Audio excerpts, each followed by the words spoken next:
তো পৃথিবীর সবচেয়ে আত্মমর্যাদা সম্পূর্ণ প্রাণী হচ্ছে উট। সবচেয়ে রাগী প্রাণীদের একটা হচ্ছে উট। উটের যদি একবার মাথা গরম হয় সে মেরেও ফেলতে পারে, হত্যা করার মতো প্রবণতা উটের মধ্যে আছে, কিন্তু উটের গোস্ত খাওয়া যায়। এবং উটের রক্তে এত তেজ এবং এত আত্মমর্যাদা, এত আত্মসম্মান যে উটের রক্তের গরমের কারণে উটের গোস্ত খেলে উজু করার আদেশ আছে রাসূল সাল্লাল্লাহু আলাইহি ওয়াসাল্লামের পক্ষ থেকে। তো উটের এই আত্মমর্যাদা, আত্মসম্মানের কারণে তার স্ত্রীর সাথে যদি অন্য কোনো উট কোনো কিছু করার চেষ্টা করে তো এই উট ওই অপর উটকে মেরে ফেলে দিবে, দুনিয়াতে তার অস্তিত্ব রাখবে না। এই গতি উটের প্রাণীর মধ্যে আছে, একটা আল্লাহর সৃষ্টিজীব তার মধ্যে আছে। তো যারা উটের সাথে চলাফেরা করে, উট খায়, তাদেরও গতি একই রকম। যারা উটের গোস্ত খায় তাদেরও গতি একই রকম। এবার পৃথিবীর আরেকটা প্রাণী আছে, তার নাম হচ্ছে শুকুর। রাসূল সাল্লাল্লাহু আলাইহি ওয়াসাল্লাম বলেছেন, লা ইয়াদখুলুল জান্নাতা আদ-দায়ুস। দায়ুস শব্দটা শুকুরের চর্বির ক্ষেত্রে ব্যবহার করা হয় আরবিতে। দিয়াসাহ মাসদার, শুকুরের চর্বি। তথা শুকুরের চর্বি যার মধ্যে আছে ও জান্নাতে যাবে না। তো শুকুরের চর্বি শুকুরের মধ্যে আছে, তাহলে শুকুর জান্নাতে যাবে না। কিন্তু শুকুরের কি জান্নাত জাহান্নাম আছে? কথা বলতে হবে। শুকুরের কি জান্নাত জাহান্নাম আছে? কুকুর শ্রীগালের কি জান্নাত জাহান্নাম আছে? নাই। তাহলে আল্লাহ রাসূল যে বললেন যে শুকুর জান্নাতে যাবে না, এর অর্থ হচ্ছে ওই মানুষ জান্নাতে যাবে না যেই মানুষের রক্ত মাংস শুকুরের রক্তে মাংসে পরিণত হয়ে গেছে। তাহলে কোন মানুষ? আমার এবং আপনাদের মধ্যে তারা কারা যাদের রক্ত মাংস শুকুরের রক্তে মাংসে পরিণত হয়ে গেছে? জানতে চাইলে আপনাকে দেখতে হবে শুকুর কেমন। বিশ্বাস না হলে আপনি আবার আপনাদের আশেপাশে সাঁওতাল এলাকায় যেখানে শুকুর লালিত পালিত হয় সেখানে যান, যাই দেখেন সবচেয়ে ঘৃণ্য, নিকৃষ্ট, অপরিষ্কার, অপরিচ্ছন্ন, ময়লা প্রাণী হচ্ছে শুকুর। এমনকি শুকুরদের মধ্যে এমনও স্বভাব আছে যে অপর শুকুরের নিতম্ব থেকে গুয়ার পেশাব চেটে খেলেও শুকুরের প্রাণীর মধ্যে ইতস্তবোধ হয় না। এবং শুকুরের স্ত্রীর সাথে আর 5 জন 10 জন অন্য শুকুর এসে যদি তাদের সেই চাহিদা মেটানোর চেষ্টা করে, তবুও এই পুরুষ শুকুরের মধ্যে কোনো প্রকার প্রতিক্রিয়া কাজ করে না। এতটা অপরিষ্কার, অপরিচ্ছন্ন, নোংরা, ময়লা, ঘৃণ্য, নিকৃষ্ট পশু আল্লাহ পৃথিবীতে সৃষ্টি করেননি। তাহলে হুবহু এই শুকুরের মতো কিছু মানুষ আছে যারা মোহরানা দিয়ে বিবাহ করেছে, কিন্তু তাদের স্ত্রী রাস্তাঘাটে কাজ করে, তাদের মেয়েরা বেপর্দা অবস্থায় রাস্তাঘাটে বের হয়, তাদের স্ত্রীরা বেপর্দা অবস্থায় রাস্তাঘাটে বের হয়, হাসি মুখে পরপুরুষের সাথে কথা বলে, অথচ তাদের রক্তে আগুন লাগে না, এরা কাপুরুষ। এবং এদের চর্বি এবং রক্ত পচে গলে দুর্গন্ধযুক্ত হয়ে শুকুরের মতো হয়ে গেছে। এটা আমি বলিনি, রাসূল সাল্লাল্লাহু আলাইহি ওয়াসাল্লাম বলছেন এরা জান্নাতে যাবে না, এদের মধ্যে পৌরুষত্বের গুণ নেই। এই জন্য আমি বলেছি তাদের বিবাহ করা ঠিক হয়নি। এই জন্য আমি আপনাদের কাছে দাবি রেখে যেতে চাই যে আপনার মেয়ে গার্মেন্টসে চাকরি করবে, সেই টাকা দিয়ে আপনার সংসার চালাতে হবে। এটা হচ্ছে বস্তুবাদী সমাজ ব্যবস্থা আমাদের মাথায় ঢুকিয়ে দিয়েছে যে আমাদের মেয়েরা বেকার যদি সেও 2 টাকা ইনকাম করে না দিতে পারে। এটা বস্তুবাদী সমাজ ব্যবস্থা আমাদের মাথায় ঢুকিয়েছে, আমাদের মা এবং বোনদের মাথায় ঢুকিয়েছে যে তাকে ক্যারিয়ার গঠন করতে হবে। তো ক্যারিয়ার গঠন করাটা তার স্বাধীনতা। কিভাবে? স্বামীর আনুগত্য করলে দাসত্ব হয়, আর ক্যারিয়ারের নামে বসের বিছানায় গেলে, ক্যারিয়ারের নামে রাজনৈতিক নেতার বিছানায় গেলে সেটা স্বাধীনতা হয়। নাউজুবিল্লাহ। এই হচ্ছে বস্তুবাদী সমাজ ব্যবস্থা। একটা মেয়ের দাম নির্ধারণ করেছে, একটা মেয়ের মূল্য নির্ধারণ করেছে, কিন্তু ইসলামী সমাজ ব্যবস্থায় মা এবং বোনদের অবস্থান এই জায়গায় নয় যে আপনি তার মূল্য নির্ধারণ হবে সে 2 টাকা ইনকাম করে দিতে পারলো কি না, তার উপর তার মূল্য নির্ধারণ হবে। এই সিস্টেম ইসলামী সমাজ ব্যবস্থায় চলে না। ইসলামী সমাজে যেটা বোঝানো হয়েছে, যেটা বলা হয়েছে, সেটা হচ্ছে আমাদের মা এবং বোনেরা যা শিখছে 9, 10, 11, 12, বিশ্ববিদ্যালয়, স্কুল, কলেজ, মাস্টার ডিগ্রি, ডাক্তারি, এমনকি যদি মেট্রো রেল চালানো শিখে, কেউ একজন মেট্রো রেল চালানো শিখেছে, তার নিউজ হয়েছে, কেউ যদি মঙ্গল গ্রহে যাওয়া শিখে, পারমাণবিক বম বানানো শিখে, তো আমাদের মা এবং বোনেরা যেখানে যা শিখছে তাদের ওই প্রত্যেক শিক্ষার চাইতে বেশি কঠিন শিক্ষা হচ্ছে গার্মেন্টসের সেলাই মেশিন চালানোর চাইতে বেশি কঠিন, পিএইচডি ডিগ্রি অর্জনের চাইতে বেশি কঠিন, অনার্স মাস্টার্সের চাইতে বেশি কঠিন, একটা চাকরি করার চাইতে বেশি কঠিন, পারমাণবিক বম বানানোর চাইতে বেশি কঠিন, একটা মেয়ের ডাক্তার হওয়ার চাইতে বেশি কঠিন একটা ছোট্ট বাচ্চাকে সৎ মানুষ রূপে গড়ে তোলা। এটা অত সহজ কাজ নয়, এটা অনেক কঠিন কাজ। আর এই পুরো কঠিন কাজটা আল্লাহ একজন মা এবং বোনের দায়িত্বে দিয়েছেন। সুতরাং এটা তার আসল ক্যারিয়ার, এটা তার আসল দায়িত্ব, এটা তার আসল চাকরি। এইটাতে সে যদি দায়িত্বহীনতার পরিচয় দেয় আর পৃথিবীর সকল দায়িত্ব পালন করে, তাহলে পৃথিবী ধ্বংস হতে আর বেশি দিন নিবে না। আপনি যদি মনে করেন যে মা এবং বোনদের চাকরি বাকরি করে টাকা ইনকাম করাই সমাজের উন্নয়ন, দেশের উন্নয়ন, নারীর ক্ষমতায়ন, নারীর সাক্ষরতার হার, নারীর চাকরির হার যদি মনে করেন যে দেশের উন্নয়নের মাত্রা নির্ধারণ করবে, তাহলে আজকে আমি আপনাকে একটা বাক্য বলে দিয়ে যাই যে সারা বাংলাদেশের সকল মা এবং বোন যদি, সকল মা এবং বোনকে যদি সরকারি চাকরি দিয়ে দেওয়া হয় এবং সরকারি চাকরি দিয়ে সবাই যদি টাকা পয়সা ইনকাম করে, তো ওই সকল মা এবং বোন এই গোটা দেশ এবং জাতির যা উপকার করতে পারবে, একজন আল্লাহওয়ালা, পরহেজগার, সতী, তাকওয়াবান, পর্দাশীলা মা যদি ঘরে বসে একটা সৎ সন্তান মানুষ করতে পারে, একটা সালাহুদ্দিন আইয়ুবি, একটা মোহাম্মদ বিন কাসেম, একটা তারিক বিন জিয়াদ, একটা ইমাম বুখারি, একটা ইখতিয়ারউদ্দিন মোহাম্মদ বিন বখতিয়ার খিলজি জাতিকে উপহার দিতে পারে, তাহলে সারা বাংলাদেশের সব মা এবং বোন রাস্তাঘাটে কাজ করে, চাকরি বাকরি করে, টাকা পয়সা ইনকাম করে দেশ ও জাতির যা উপকার করতে পারবে, এই একজন আল্লাহওয়ালা পরহেজগার পর্দাশীনা মা ঘরে বসে একজন সালাহুদ্দিন আইয়ুবি, একজন ওমর ইবনুল খাত্তাব, একজন তারিক বিন জিয়াদ, একজন ইমাম বুখারী দেশ এবং জাতিকে দিয়ে তার চেয়ে বেশি উপকার করতে পারবে। এবং এটাই ইসলামী সমাজে বোঝানো হয়েছে একজন মা এবং বোনের গুরু দায়িত্ব। এবং এই জায়গাতেই বস্তুবাদী সমাজ আঘাত এনেছে, বস্তুবাদী সমাজ এই জায়গাকেই ধ্বংস করে দিয়েছে, যেন আমাদের পরবর্তী প্রজন্মকে মানসিকভাবে পঙ্গু করে দেওয়া যায়। কেন বললাম মানসিকভাবে পঙ্গু? আজকের যারা পাশ্চাত্য সমাজ ব্যবস্থায় বড় হয়, তারা মানসিকভাবে খুব দুর্বল, তারা মানসিক বিকারগ্রস্ত। পাশ্চাত্য সমাজের 80% সন্তান মানসিক বিকারগ্রস্ত। তার প্রমাণ দেখবেন, আফগানিস্তানের মাটিতে যে পরাজয়, এটা কোনো অস্ত্রের সামনে পরাজয় হয়নি। কেন? এদের তো কোনো অস্ত্রপাতি নাই, তো কিসের সামনে পরাজয় হবে? এটা হচ্ছে মানসিকতার সামনে পরাজয়। যারা যুদ্ধ করতে এসেছে তারা মানসিকভাবে অতটা শক্তিশালী নয়, তারা মানসিক বিকারগ্রস্ত। গোটা ইউরোপ আমেরিকার 80% যুবক মানুষ মানসিকভাবে বিকারগ্রস্ত। বাহ্যিকভাবে দেখতে স্বাভাবিক মনে হয়, কিন্তু তাদের দিন শেষে আনন্দের জন্য মদ লাগে, মাদকতা লাগে। এবং যেহেতু বাপ মায়া সবাই তো আদমের সন্তান, তারাও আদমের সন্তান, আপনিও আদমের সন্তান, আপনার দুঃখ কষ্ট তাদের দুঃখ কষ্ট সেম, একই। তো তাদেরও খারাপ লাগে একটা ছোট্ট বাচ্চা যখন দেখে তার মা আর একজনের সাথে পরকীয়া করে, তার বাপ আর একজনের সাথে পরকীয়া করে, বাপ মায়ের মধ্যে মিল নাই। তো ওই ছোট বাচ্চাও আদমের সন্তান, এই ছোট বাচ্চাও আদমের সন্তান। তাহলে আপনি এই বাংলাদেশের একটা ছোট বাচ্চাকে দেখলে তার অবস্থা বুঝতে পারবেন ইউরোপ আমেরিকার একটা ছোট বাচ্চার অবস্থা, যে তার মানসিক অবস্থা কি হতে পারে। এই জন্য একটা আদর্শ পরিবারে, একটা ইসলামী সমাজে, একটা ইসলামী পরিবারে যে বাচ্চা বড় হয়েছে, ও মানসিকভাবে যত শক্তিশালী হবে, তার মানসিক শক্তির সামনে গোটা ইউরোপ আমেরিকা কিনে নেওয়া সম্ভব। তার মানসিক শক্তির সামনে কিনে নেওয়া সম্ভব।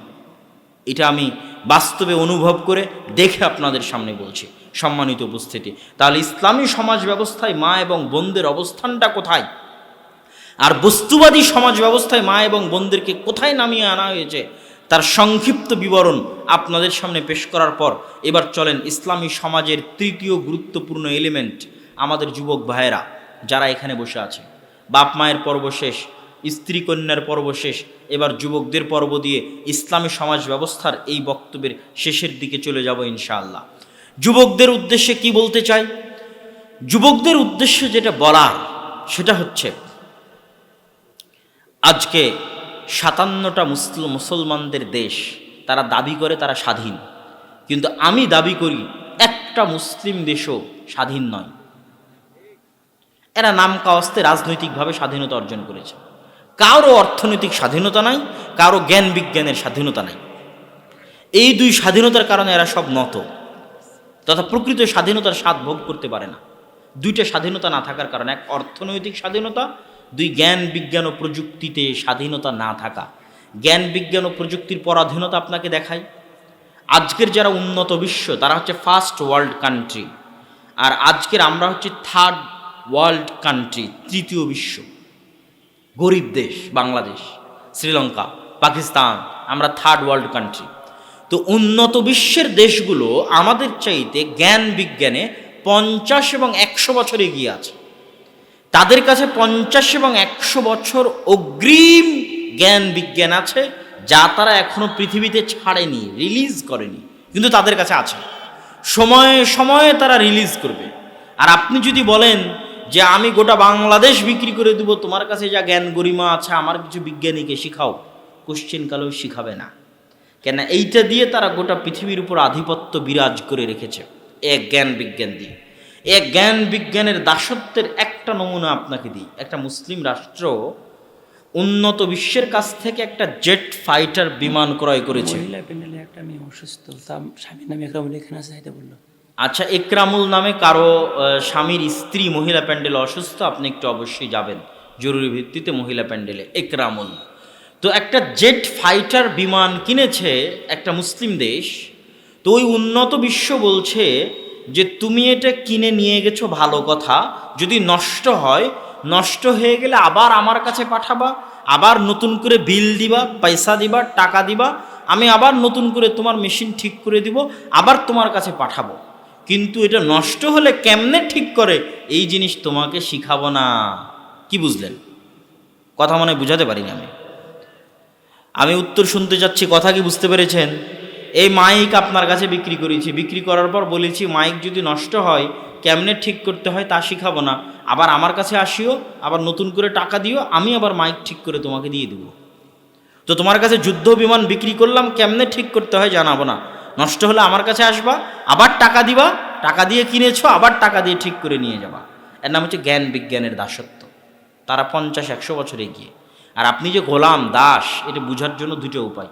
এক, আজকে আপনি প্রধানমন্ত্রী হয়ে যান, দেশের রাষ্ট্রপতি হন, আপনি বুঝবেন যে আপনি গোলাম। এটা অনেকের গায়ে লাগতে পারে কথাটা, কিন্তু আপনি বুঝবেন, আপনি প্রধানমন্ত্রী হলেই পরের দিন বুঝবেন যে আমি গোলাম, এটা গোলাম দেশের গোলাম প্রধানমন্ত্রী হয়েছে। আর একটা উপায় কি বুঝার? আরেকটা উপায় হচ্ছে আপনার গলায় যদি বাংলাদেশি পাসপোর্ট ঝুলান, বাংলাদেশি পাসপোর্ট ঝুলিয়ে এই 1,57,000 বর্গ মাইলের বাইরে বেরোবে। সেটা যদি ইন্ডিয়া হয় তো ইন্ডিয়া, সেটা যদি অন্য কোনো দেশ হয় তো অন্য কোনো দেশ। তখন দেখবেন আপনার দামটা কোথায়, আপনার ভ্যালুটা কোথায়। এই যে হাজারো যুবক বসে আছে, যারা কেউ ঠিক বলছে কেউ ঠিক বলছে না, এরা ওই যে বিশ্বকাপ খেলার সময় যেই সমস্ত দেশের খেলা দেখে লাফালাফি করেছে, চিল্লাচিল্লি করেছে, আবার পিকনিক করেছে, ওই সমস্ত দেশেও যদি এরা বাংলাদেশি পাসপোর্ট ঝুলিয়ে প্রবেশ করতে চায়, তাদেরকে ন্যাংটা করে ইমিগ্রেশনে পরীক্ষা করবে। কেন না? ওই বাংলাদেশি, এই জন্য এটা যে ওর দাম। কিন্তু ওই বাংলাদেশে বসে ঠিকই লাফালাফি করেছে, কিন্তু ততক্ষণ বুঝবে না যে ও গোলাম, গোলামের ঘরের গোলাম, যতক্ষণ না ওই বাংলাদেশি পাসপোর্ট গলায় না ঝুলিয়ে এই দেশের বাইরে বের না হয়েছে। কিন্তু ওদেরকে দোষ দিয়ে লাভ নাই, আমি বারবার বলি তাদের দোষ দিয়ে লাভ নাই, দোষ তো এই যুবকদেরই। আমি তো ইউরোপের বিশ্ববিদ্যালয়ে পড়ি, তো ইউরোপের বিশ্ববিদ্যালয়, ইউরোপেরই তো খেলা ফুটবল বিশ্বকাপ। তো ফুটবল বিশ্বকাপের কোনো একটা দিন আপনাকে চ্যালেঞ্জ দিলাম, যুবক যারা তোমরা শিক্ষিত আছো, বিভিন্ন এলাকা থেকে আসছো, আজকে এখান থেকে ফিরে গিয়ে ইউটিউবে সার্চ দাও, গুগলে সার্চ দাও, যে কোনো একটা ম্যাচকে কেন্দ্র করে, আর্জেন্টিনা ব্রাজিলের কোনো একটা ম্যাচকে কেন্দ্র করে অক্সফোর্ড বিশ্ববিদ্যালয়ের কোনো একটা ব্যাচের ছাত্ররা কোনো একটা পিকনিক করেছে, কোনো এক জায়গায় একত্রিত হয়ে আনন্দ উৎসবের সাথে আর্জেন্টিনা এবং ব্রাজিলের খেলা দেখেছে। অক্সফোর্ড, ক্যামব্রিজ, হার্ভার্ড, ইউরোপ আমেরিকার কোনো একটা বিশ্ববিদ্যালয়ের কোনো একটা ব্যাচের স্টুডেন্টস একত্রিত হয়ে আনন্দ উল্লাসের সাথে খেলা দেখেছে, এবং একত্রিত হয়ে কোনো এক দলের জয় পরাজয়ের কারণে টাকা পয়সা একত্রিত করে পিকনিক করেছে। এরকম একটা নিউজ আমাকে এনে দেখাও। আর তোমাদের যেই বিশ্ববিদ্যালয় সারা বিশ্বে র্যাঙ্কিংয়ে 1,000-1,500 বিশ্ববিদ্যালয়ের মধ্যে চান্স পায় না, এই বিশ্ববিদ্যালয়ের ছাত্ররা যারা ভবিষ্যতের বিসিএস ডিগ্রি, বিসিএস ক্যাডার হয়ে এরা পুলিশ হবে, আর্মি হবে, র্যাব হবে, এরাই জাতির মেধাবী জাতির A+, গোল্ডেন A+গুলো এখানে জমা হয়েছে। এরা ঘন্টার পর ঘন্টা বড় স্ক্রিনের সামনে দাঁড়িয়ে একসাথে একত্রিত হয়ে আনন্দ উল্লাস করে খেলা দেখে, ড্যান্স করে, আবার কোনো একটা দলের জেতার জন্য পিকনিক করে। এরা যদি গোলামি যদি এদের ভাগ্যে না থাকে তো কাদের ভাগ্যে থাকবে? গোলামি তো এদের ভাগ্যেই থাকবে। এই জন্য আমি বলেছি যে আমাদের যে, আমি কিন্তু সব কথা এখন যুবকদের উদ্দেশ্যে বলতেছি, মা বোনের পর্ব শেষ করেছি, পিতা মাতার পর্ব শেষ করেছি, যুবকদের উদ্দেশ্য করে বলতেছি যে তোমাদের জীবনের সারমর্ম আমার কাছে ধরা পড়ে। অসংখ্য যুবক যাদের লাইফ ইজিক্যাল টু মানে সমান সমান, যাদের গোটা জীবন সমান সমান, কি আমি বলে দিই, এরকম অসংখ্য যুবক আছে। তুমি মরার আজকে যদি আমার এই বক্তব্য শোনো, আবার মরার পরে যদি কোনোদিন আমার এই বক্তব্যের কথা মনে পড়ে, তাহলে মিলিয়ে দেখবা যে আমার বক্তব্যের সাথে তোমার লাইফের সামারি মিলে কিনা, তোমার লাইফের সারমর্ম মিলে কিনা। আর না হলে চোখের সামনে যাদেরকে দেখতে পাচ্ছ তাদেরকে দেখে আমার বক্তব্য মিলাও যে লাইফের সামারি মিলে কিনা। আমাদের যুবকদের জীবনের সারমর্ম হচ্ছে এদের জন্ম হবে, জন্ম হওয়ার পর এরা কি করবে, ছোট বয়সে একটু খেলাধুলা করলো ঠিক আছে, বুদ্ধি হওয়ার পর একটা মোবাইল হাতে পাবে, video games, free fire, PUBG. Video গেমসের পরের পর্বে আসবে হচ্ছে Facebook, YouTube, Twitter, Instagram, TikTok, reels, যেগুলোর মধ্যে ঘন্টার পর ঘন্টা সময় দিবে। তারপরে আসবে অনলাইন বেটিং। আজকে জুয়া খেলার জন্য এক জায়গায় বসে জুয়া খেলা লাগে না, অনলাইনের মধ্যে আমাদের যুবকেরা জুয়া খেলে, অনলাইনেই জুয়া খেলে। প্রতিটা বলে বলে ছক্কা হবে না, বলে বলে ফোর হবে না, আউট হবে, তারপরে গোল কয়টা হবে, কে জিতবে, তারপর অনলাইনেই শত শত যুবক জুয়া খেলে। তারপরে খেলার মধ্যে ঢুকে গেল বিপিএল, আইপিএল, ক্রিকেট বিশ্বকাপ, ফুটবল বিশ্বকাপ, এগুলোর মধ্যে ব্যস্ত হয়ে গেল। এইভাবে জীবনের একটা পর্যায়ে পার হয়ে গেল। এর মধ্যে এদের কাজ শুধু কোনো মতে পেশাব পায়খানা করা আর ঘুমানো। কথা বুঝতে পারেননি? এবার এইভাবে জীবনের একটা পর্যায়ে যখন চলে আসবে, হঠাৎ দেখতে দেখতে দিন পার হয়ে গেছে, বিয়ে শাদী হয়ে গেছে, কি করবে কি করবে, কাজ নাই। তো কাজ নাই তো কি করবে, একটা ভিসা লাগিয়ে চলে গেছে প্রবাসে, প্রবাসে গিয়ে টয়লেট পরিষ্কার করে সে টাকা ইনকাম করছে। অথবা আর কি করবে, কাজ নাই চলে গেছে ঢাকাতে গিয়ে কোনো এক জায়গায় দেখা যাচ্ছে পদ্মা সেতুর ইঞ্জিনিয়ারিং করেছে চায়নারা, আর এই আজীবন খেলা দেখে সময় নষ্ট করে জুয়া খেলে গেছে ওই পদ্মা ব্রিজে লেবারি করতে। তো লেবারি করতে করতে কখন পাইলের মধ্যে পড়ে গেছে, তো পাইলের মধ্যে ওর বডি রেখেই ঢালাই চালিয়ে দিয়েছে। এটা হলো ওর দাম, লাইফের সামারি। তাহলে আমাদের মূল্যটা কোথায়, আর আমাদের যুবকেরা কোথায় গিয়ে দাঁড়াবে শেষ পর্যায়ে, সেটা আমি আপনাকে বলে দিলাম যে এই যুবকগুলোর শেষটা গিয়ে কোথায় হবে। হয় প্রবাসে গিয়ে লেবারি খাটবে, প্রবাসে গিয়ে সে যদি যোগ্যতা বিক্রি করতো, তাহলে আমি বলতাম যে প্রবাস আমাদের উন্নত হয়ে গেছে। আমার মাথার মধ্যে ধরে না, রাস্তাঘাট কালভার্ট ব্রিজ করলে দেশ উন্নত হয় না। আজকে গার্মেন্টসে আপনার মা এবং বোনেরা ৬,০০০ টাকা বেতনে কাজ করে দিচ্ছে বলেই গার্মেন্টস আপনার দেশে আছে। কালকে আফ্রিকার মা এবং বোনেরা যদি ৫,৫০০ টাকা, ৫,৯৯৯ টাকায় চাকরি করে, তাহলে বাংলাদেশের সব গার্মেন্টস একদিনে বন্ধ হয়ে যাবে। তাহলে এটা উন্নতি? এটা উন্নতি নয়। সেলাই মেশিন হয়ে, দর্জি হয়ে কবে কবে মানুষ উন্নত হয়ে গেছে সেলাই মেশিন চালিয়ে। তাহলে যারা পারমাণবিক বম বানানো শিখলো, যদি দর্জি চালানোই উন্নতি হতো, ওরা পারমাণবিক বম বাদ দিয়ে দর্জি চালানোই শিখতো, ওরাই গার্মেন্টস খুলে বসে থাকতো। ওরা আমাদের কাছে গার্মেন্টস কিনতো না, গার্মেন্টসের জিনিস কিনতো না। এটা উন্নতি নয়। আমরা কম মূল্যে আমাদের শ্রম বিক্রি করি, কেননা আমাদের যোগ্যতা নেই। আমাদের যোগ্যতা না থাকার কারণে কম মূল্যে শ্রম বিক্রি করি। প্রবাসে আমাদের ভাইয়েরা অতি অল্প বেতনে চাকরি করে। আমি কাউকে অপমান করে কথা বলছি না, বরং কষ্টের সাথে বলছি। মদিনা ইসলামী বিশ্ববিদ্যালয়ে আমার ঘরটাও একজন বাঙালি পরিষ্কার করে, আমাদের টয়লেটও বাঙালি পরিষ্কার করে, তখন আমাদের কষ্ট লাগে। এবং জিনসিয়া, নাগরিকত্বের হিসেবে অ্যাজ এ বাংলাদেশি আমাদের অবস্থানটা কোথায়, এটা আর 10 জনের সামনে কিন্তু এমনি ফুটে ওঠে যে আমাদের দেশের লোকজন এখানে এসে যোগ্যতা বিক্রি করছে না, মেধা বিক্রি করছে না।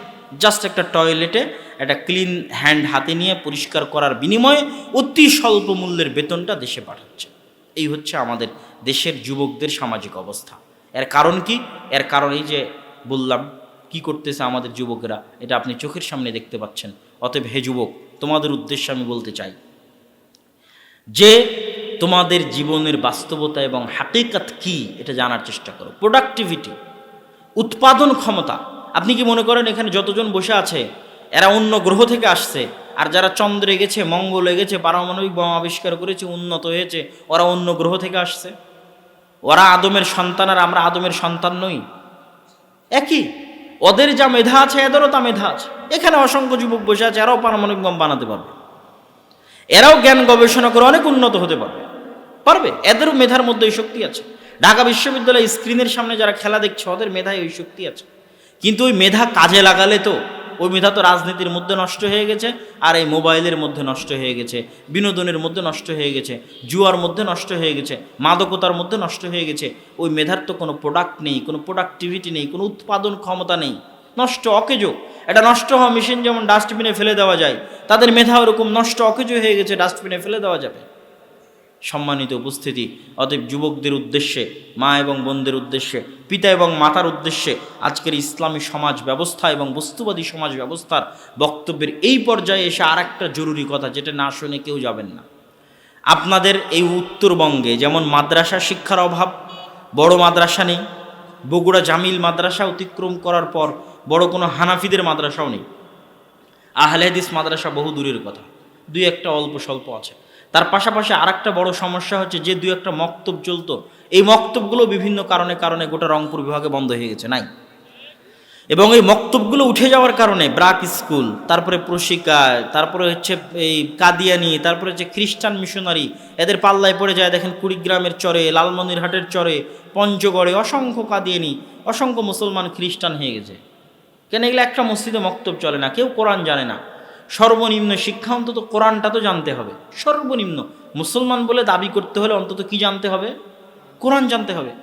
তো একে তো মাদ্রাসা নাই, দ্বিতীয়ত স্কুলের ছেলে পেলে কোথায় কোরআন শিখবে? মসজিদে মক্তব নাই।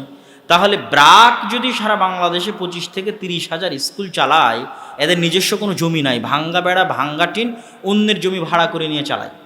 তাহলে আপনাদের মসজিদে টাইলস আছে, সবই আছে, ফ্যান আছে, লাইট আছে, বিল্ডিং আছে, ছাদ ঢালাই আছে, মসজিদে মক্তব নাই কেন? কোরআন শিক্ষার ব্যবস্থা নাই কেন? মুসলমানের সন্তানেরা নিম্ন পক্ষে কোরআন শিখতেছে না কেন? সর্বনিম্ন এই জ্ঞানটুকু তো অন্তত মুসলমানদের সন্তানদেরকে দিতে হবে। একটা মুসলিম দেশের এর চেয়ে বড় লজ্জার আর কি হতে পারে, যেই দেশের স্কুলের সিলেবাসের মধ্যে মুসলমানের সন্তান কোরআন শিখবে এই ব্যবস্থা নেই, নাই সিলেবাসের মধ্যে ব্যবস্থা, সরকারি সিলেবাসের মধ্যে। তাহলে আপনার ছেলে মেয়ে কোথায় কোরআন শিখবে যদি মসজিদ কোরআন না শিখায়? এই জন্য আমি বলেছি বক্তব্যের মধ্যে দুইটা বাক্য বলেছি, দুই তিনটা বাক্য বলেছি, আজকে এক এক করে বলে শেষ করে দিই বাক্যগুলো। প্রথম বাক্য কি বলেছি? প্রথম বাক্য আমি বলেছি যে আল্লাহ, আল্লাহর কসম, একটা মসজিদে টাইলস দান করার জন্য টাকা দিলে, রড দান করার জন্য টাকা দিলে, ছাদ ঢালাইয়ের জন্য টাকা দিলে, ফ্যান লাইটের জন্য টাকা দিলে, এসির জন্য টাকা দিলে, জানি কি হবে?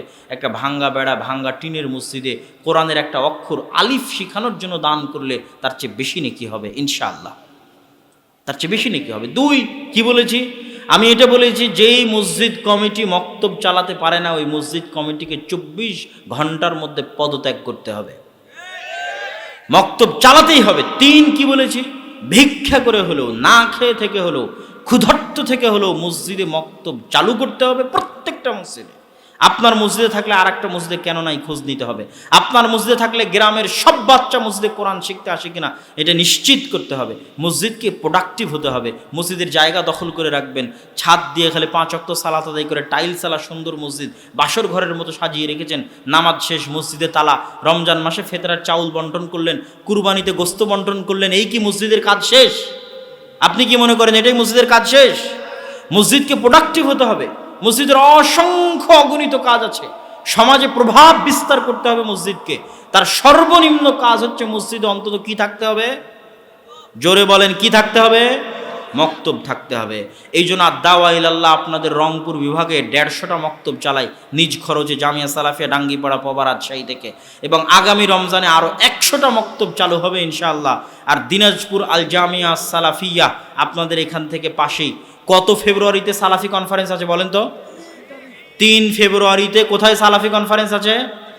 দিনাজপুর আল জামিয়া সালাফিয়া তেঘরা বিরল। গোটা রংপুর বিভাগে হানাফি আহলে হাদিস নির্বিশেষে সবচেয়ে বড় প্রতিষ্ঠান হতে যাচ্ছে, দিনের কেন্দ্রীয় শিক্ষা প্রতিষ্ঠান হতে যাচ্ছে। এখান থেকে রংপুর বিভাগে আমরা দাওয়াতি কার্যক্রম, মক্তব সহ যাবতীয় কার্যক্রম পরিচালনা করতে চাই। এই কেন্দ্রীয় শিক্ষা প্রতিষ্ঠানের সাথে অত্র অঞ্চলের প্রত্যেকটা মুসলমানের সম্পর্ক থাকা উচিত, অন্তত দেখতে গিয়ে দোয়া করে আসা উচিত। আগামী 3রা ফেব্রুয়ারি দিনাজপুর জামিয়া সালাফিয়ার সালাফি কনফারেন্সে শায়েখ আব্দুর রাজ্জাক বিন ইউসুফ থাকবেন। আপনাদের সেখানে উপস্থিত হওয়ার আমন্ত্রণ জানিয়ে আজকের আমার সংক্ষিপ্ত বক্তব্য, বস্তুবাদী সমাজ ব্যবস্থা বনাম ইসলামী সমাজ ব্যবস্থার উপর আমার সংক্ষিপ্ত বক্তব্য এখানেই শেষ করছি। আচ্ছা, দান করার জন্য আপনাদের মধ্যে ব্যাগ যাবে। আমি আগেই বলেছি যে ভাইয়েরা মসজিদ নির্মাণ করতে চাচ্ছে, আপনারা তাদেরকে মসজিদ নির্মাণে সহযোগিতা করবেন। কেউ পারলে স্টেজে এসে সহযোগিতা করেন। আমি প্রশ্ন উত্তর দিচ্ছি, হয় স্টেজে সহযোগিতা করেন, না হলে আপনাদের মধ্যে ব্যাগ যাবে, সেখানে সহযোগিতা করবেন। আপনারা হইচই না করে, আওয়াজ না করে, যার দান করার ইচ্ছা সে দান করেন। আর যারা প্রশ্ন উত্তর শুনতে চান তারা ধীরস্থিরভাবে প্রশ্ন উত্তর শুনেন। আমি সবাইকে সবাইকে 10 টাকা হলেও উক্ত কাজেও শরিক হওয়ার জন্য আহ্বান জানাচ্ছি। আমাদের মসজিদের ইমাম বলেছেন বেদাত বলতে কিছু নেই, নাউজুবিল্লাহ মিন যালিক। আল্লাহ রাসূল যেখানে বলেছে বেদাত শব্দ, আয়েশা রাদিয়াল্লাহু তাআলা আনহার হাদিস, বুখারীর হাদিস, সেখানে ইমাম সাহেব কেমনে বলে বেদাত বলতে কিছু নেই? ইমাম সাহেবের কি বাপের পৈতৃক সম্পত্তি দিন?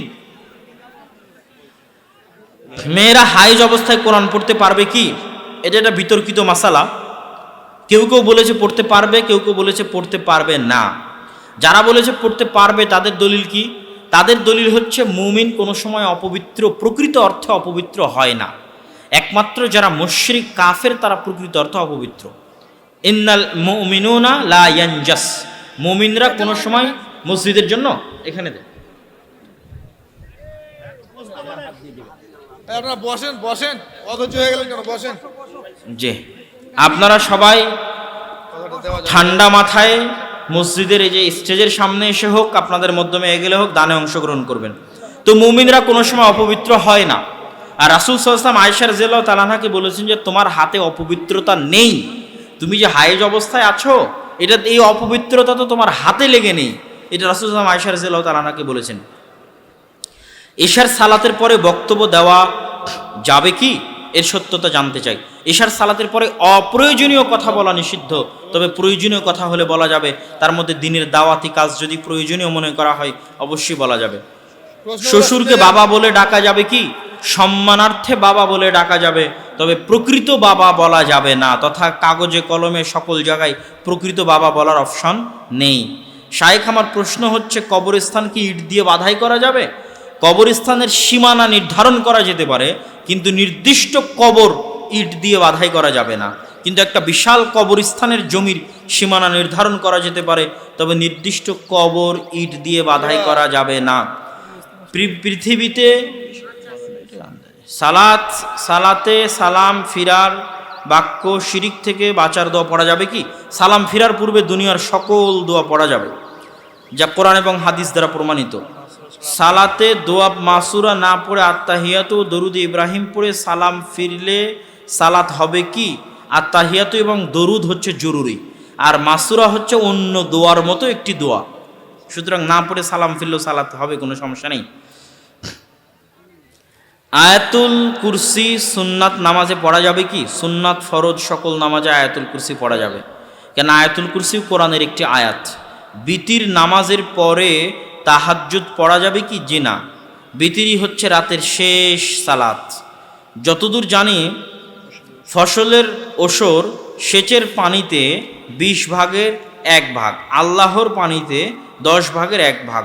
বর্তমান মৌসুমে 2 পানিতেই, বৃষ্টির পানি এবং সেচের পানি, কোনটা বেশি? খরচ কোনটাতে বেশি হচ্ছে? যেটার পরিমাণ বেশি সেটাই ধরবেন। আমরা 7 ভাই 3 বোন। আমাদের বাবা মা মারা গেছেন। আমার বাবার কবরের পাশে দাঁড়িয়ে একসঙ্গে হাত তুলে মোনাজাত করতে পারবো কি? জি না, একা একাই যে যার মতো যাবে সে সার মতো একা একই হাত তুলে দোয়া করবে। গুল বিড়ি সিগারেট খেলে কি মায়ের সাথে জেনার মতো পাপ হয়? এরকম আমার জানা নেই, তবে গুল বিড়ি সিগারেট হারাম, হারাম খেলে 40 দিন ইবাদত কবুল হবে না, আর এই হারাম যারা খাবে তাদের জান্নাতে যাওয়াও দুরূহ এবং কঠিন হবে। মানুষ মারা গেলে গরু জবাই করে আত্মীয়দের খাওয়ানো বেদাত, বেদাত, বেদাত। বরং যেই বাড়িতে মানুষ মারা গেছে সেই বাড়িতে আপনাদেরকে আরও খাবার পাঠাতে হবে, অন্তত 3 দিন যাবত ওই বাড়িতে খাবার পাঠাবেন। রমাজান মাসে সিয়াম অবস্থায় স্বামী স্ত্রী সহবাস করলে কি হবে? ফরজ সিয়াম থাকা অবস্থায় সহবাস করলে 60 দিন টানা সিয়াম পালন করতে হবে, অথবা 60 জন মিসকিনকে খাওয়াতে হবে, অথবা গোলাম আজাদ করতে হবে।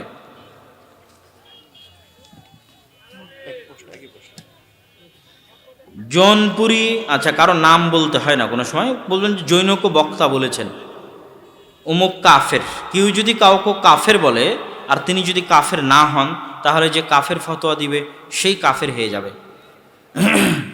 মাসিক শেষ হওয়ার পর গোসল এবং অজুর মাধ্যমে পবিত্র হতে হয়। টঙ্গীর ইজতেমায় গেলে নাকি হজের নেকি হয়, ব্যাপারে কিছু বলুন। এইটা হজের অপমান, এর বেশি আর কি বলবো? কিসের অপমান? হজের অপমান, হজের অপমান। যেখানে হজ হচ্ছে ইন্না আউওয়ালা বাইতুন উযিআ লিন-নাস লাল্লাযী বিবাক্কা, যে পৃথিবীর সর্বপ্রথম মসজিদ যেটা আল্লাহর ইবাদতের জন্য তৈরি করা হয়েছে সেটা মক্কায়। আর এই সর্বপ্রথম মসজিদ হুদাল লিন-নাস, মানুষের জন্য হেদায়েত স্বরূপ। ফেরেশতা বানিয়েছে, ইব্রাহিম বানিয়েছে, রাসূল সাল্লাল্লাহু আলাইহি ওয়াসাল্লাম বানিয়েছে। সেই মক্কা, সাফা, মারওয়া, আরাফা, সেগুলোর সাথে বাংলাদেশের জমির কোনো তুলনা আছে? কোনো তুলনা নেই। বাংলাদেশের জমিতে কোনো নবী এসেছে কিনা তারই প্রমাণ নাই। অনেকে বলে দাজ্জালের জন্ম হয়ে গেছে। অবশ্যই দাজ্জালের জন্ম হয়েছে বহু আগে। আল্লাহ রাসূলের যুগে সাহাবীরা দাজ্জালকে দেখে এসেছে। সহিহ বুখারীর হাদিস, তামিম আদ-দারি রাদিয়াল্লাহু তাআলা আনহু দাজ্জালকে দেখে এসে আল্লাহ রাসূলকে দাজ্জালের বর্ণনা শুনিয়েছেন। আর রাসূল সাল্লাল্লাহু আলাইহি ওয়াসাল্লাম ওই লম্বা ঘটনা মিম্বারে দাঁড়িয়ে সব সাহাবীকে শুনিয়েছে। সহিহ বুখারীতে খুলে দেখেন, দাজ্জাল বহু আগেই জন্ম, কিন্তু সে বন্দি অবস্থায় আছে, হাত পা জিঞ্জিরাবদ্ধ আছে। কখন আল্লাহ সুবহানাহু ওয়া তাআলা তাকে ছাড়বেন, মুক্ত ঘোষণা করবেন, সেটা আল্লাহ সুবহানাহু ওয়া তাআলা জানেন।